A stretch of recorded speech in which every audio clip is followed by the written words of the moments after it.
Ancient texts describe the tyrant Hiranyakashipu as a ruler who moved beyond global conquest to re-engineer the very mechanics of reality. He forced rivers to change direction and commanded the oceans to produce gems on demand, ensuring the universe operated strictly on his terms, fueled by total terror. But right in the center of his terrifying royal court sits a glaring anomaly: his own 5-year-old son, Prahlada, and the boy is completely, unexpectedly serene. Think of a lotus flower.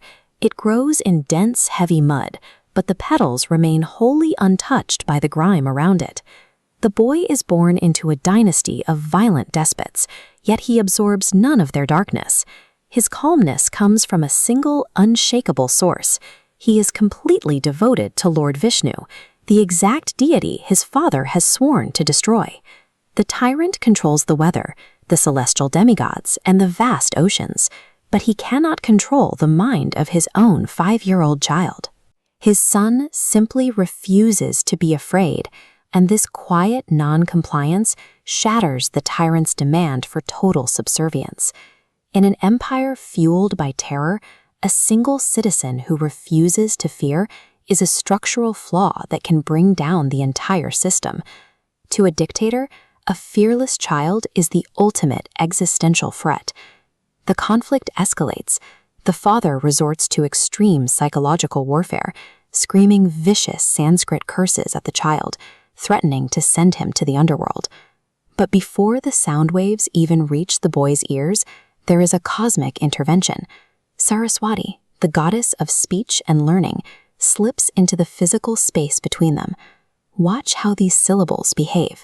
The spoken insults physically twist in the air. By the time the words land, they have rearranged their definitions. A death threat morphs into a poetic plea for the boy to liberate his father's soul. The boy's undivided devotion creates a localized distortion field. It forces the environment to turn the oppressor's own weapons into blessings. The breaking point arrives when the boy makes an ultimate theological claim. His Lord is everywhere.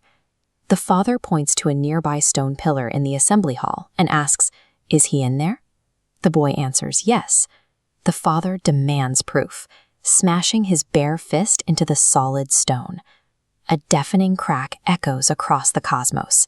Out of the splintered rock steps a creature never before seen in the universe, a terrifying hybrid, half man, half lion, the Narasimha avatar. This 12th century carving illustrates the loophole to the tyrant's contract of invincibility.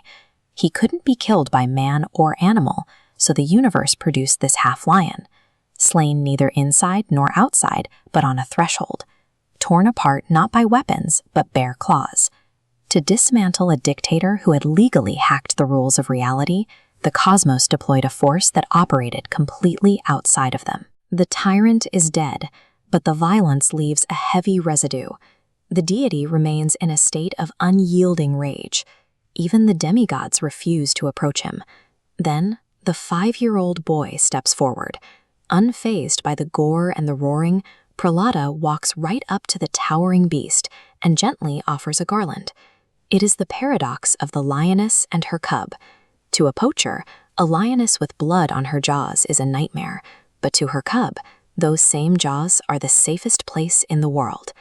Divine protection unites terrifying wrath for the oppressor with ultimate gentleness for the innocent. This story is physically mapped onto the geography of India. This aerial shot shows the sprawling temple ruins at Ahobilam, located deep within the remote Nallamala forest in Andhra Pradesh. Look at this massive, striking cleft of rock jutting sharply into the sky. This formation is known as the Ugra Stamba. For centuries, pilgrims have venerated this specific peak as the petrified remains of the shattered pillar where the avatar first emerged. The surrounding area contains the Nava Narasimha, 9 distinct shrines spread across 5 kilometers of dense forest and rocky pathways like this stone corridor. The hiking route tracks the emotional arc of the deity. You start at the high, treacherous peaks where the fierce, angry forms of the god reside.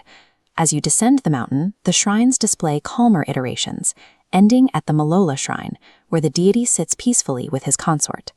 Ahobilam serves as a geographical timeline. The landscape itself records the exact process of shattering violence slowly cooling down into eternal grace.